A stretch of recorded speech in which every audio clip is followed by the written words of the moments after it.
Selamat sore, Anda kembali bergabung dengan CNN Indonesia Breaking News bersama saya Farhanisa Nasution dan langsung saja kita ke Bandung, Jawa Barat untuk mengikuti jalannya konferensi pers terkait perkembangan terkini wabah virus corona di Provinsi Jawa Barat. Kami sedang mencari tahu itu. Kemudian dari 40 ini kita melihat dari struktur tempat tinggal memang banyaknya ada di Kota Bandung, kemudian ada di Kabupaten Bandung, ada juga di beberapa di luar kota, kedua luar kota itu, Cimahi ada. Lalu kemudian dari sisi usia yang 40% dari 40 orang tadi adalah di usia 31 sampai 40 tahun. Lalu 30% adalah di usia antara 20 sampai dengan 30 tahun. Dan sisanya menyebar ada yang usianya di atas 50, ada juga yang masih 19. Nah kemudian teman-teman semua juga perlu tahu bahwa dari 40 orang ini sebetulnya yang PNS-nya sendiri kurang lebih 17 yang terkonfirmasi positif, lalu yang non-PNS-nya ada 23. Jadi kalau kita bicara non-PNS artinya bahwa ini supporting staff ya sebetulnya. Jadi mulai dari ada pengamanan, barangkali ada juga dari cleaning service, macam-macam gitu ya. Nah oleh karena itu sekali lagi kalau dominasinya dari PNS sendiri hanya 17, kemudian yang non-PNS-nya 23, artinya bahwa source of penularannya ini bisa bermacam-macam. Nah tetapi barangkali yang pertama bahwa kita sebetulnya dalam rangka mengevaluasi masa AKB. Jadi AKB ini diberlakukan di luar Bodebek gitu ya, termasuk Bandung adalah memasuki masa adaptasi kebiasaan baru, lalu Bapak Ketua Gugus Tugas menginstruksikan kepada kami gitu ya di Gedung Sate ini untuk dilakukan tes secara proaktif.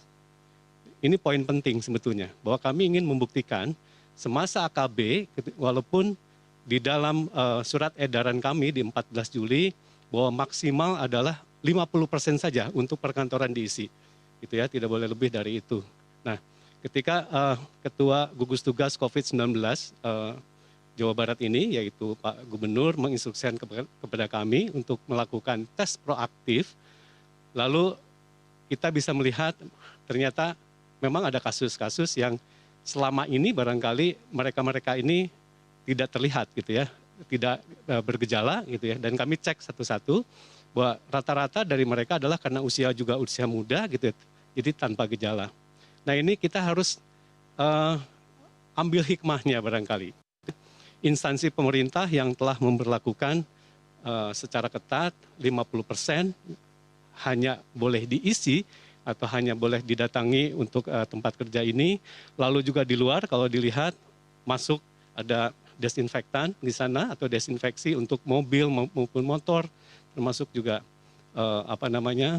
hand sanitizer, kemudian juga ada tempat cuci tangan dan lain sebagainya. Masih juga bahwa kita ini tanda kutip kecolongan. Jadi oleh karena itu saya rasa bahwa tetap protokol kesehatan ini harus kita tetap pegang gitu ya.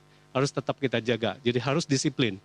Karena selepas dari kantor bisa saja berinteraksi misalnya di tempat umum ataupun di luar.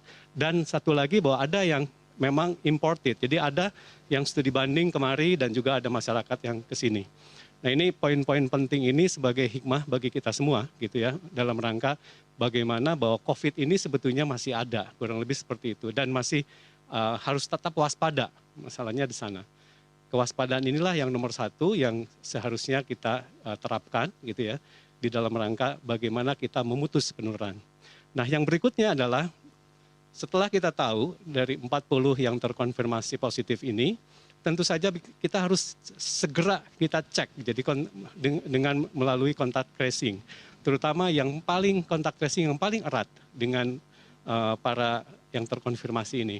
Dan kebetulan bahwa semua ini di tesnya atau kami melakukan pengetesan dengan PCR itu di Gedung Sate, jadi semua data by name, by address, handphone ada semua, sehingga kami bisa langsung meneliti gitu ya, menanyakan satu-satu kepada orang yang terkonfirmasi positif tersebut, Anda di dalam hari-hari atau 1 minggu terakhir ini bertemu dengan siapa saja, lalu di mana saja orangnya, dan itu sudah terdata. Jadi kalau rasionya kurang lebih barangkali kalau kita ambil satu orang kontak tracingnya kurang lebih 20, artinya kita mungkin ada 800 orang yang harus kita uji gitu ya, kurang lebih seperti itu. Nah, namun demikian bahwa yang paling erat kami lakukan isolasi mandiri kurang lebih seperti itu. Jadi ini sesuai dengan semua protokol yang telah dikeluarkan sesuai aturan.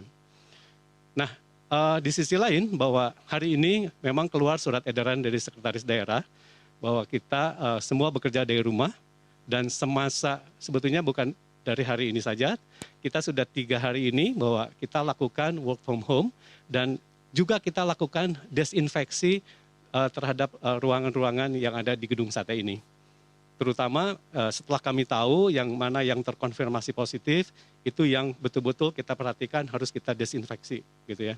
Dan yang work from home, yang kerja dari rumah yang dispesialkan tentu saja yang benar-benar close contact yang satu ruangan. Nah, hikmah yang bisa juga dipelajari di sini adalah memang bahwa kita ini ventilasi ini jadi penting, kemudian juga jaga jarak sudah pasti, kemudian juga masker nih masih harus kita pergunakan. Nah, juga durasi kita ketemu. Jadi kurang lebih hal-hal tersebut bisa kita maknai bahwa hikmah ini bisa kita pelajari dan mudah-mudahan ini bisa juga menjadi kewaspadaan untuk siapapun juga yang melihat bahwa gedung sate saat ini seperti ini. Jadi sekali lagi teman-teman semua, itulah kondisi terkini dari gedung sate dan pengujian dengan PCR ini dilakukan tanggal 26 hari Senin, 27 dan 28. Jadi per hari ini kami mendapatkan 40 orang terkonfirmasi. Itu saja.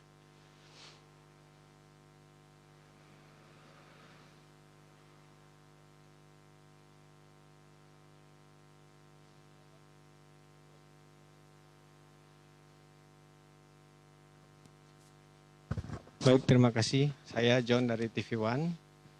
Yang saya ingin tanyakan pertama tadi jumlah yang kemarin tanggal 27 di swab test itu berapa jumlahnya?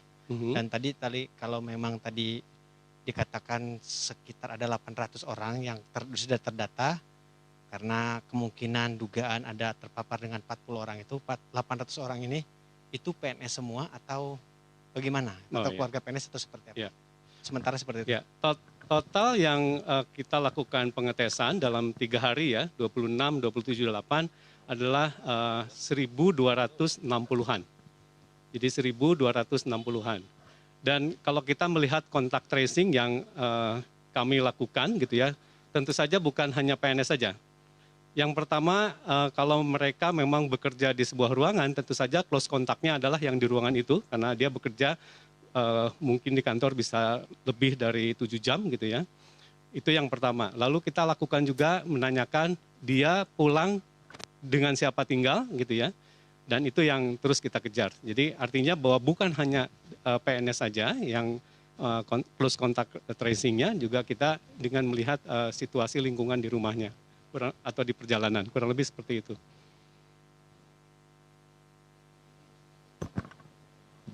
Titipan pertanyaan, Pak. Ya.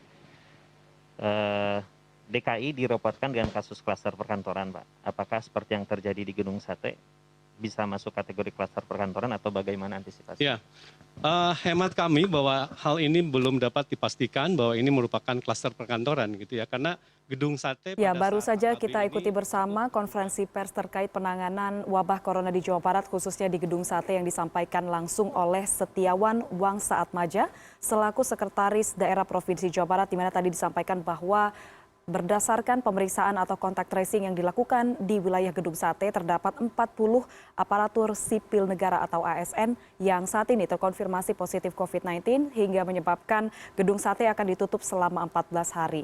Sementara itu dari 40 ASN ini 1.200 pengetesan sudah dilakukan sejak tanggal 26 hingga 28 Juli 2020, di mana pengetesan itu dilakukan tidak hanya dari rekan kerja ataupun kawasan di Gedung Sate saja, melainkan juga close contact dari ASN yang berada atau bekerja di kawasan Gedung Sate. Dengan demikian 50% kapasitas kantor yang boleh diisi itu juga sebelumnya sudah dilakukan. Namun masih ada 40 ASN yang terkonfirmasi positif COVID-19, di mana kemungkinan tadi disampaikan juga oleh Setiawan Wangsaatmaja, proses terinfeksi atau terdampaknya para ASN ini dengan terpaparnya maksud kami COVID-19 bisa jadi dikarenakan kontak luar dengan adanya kegiatan mereka di luar kantor, begitulah. Dan demikian CNN Indonesia Breaking News. Terima kasih atas kebersamaan Anda. Sampai jumpa.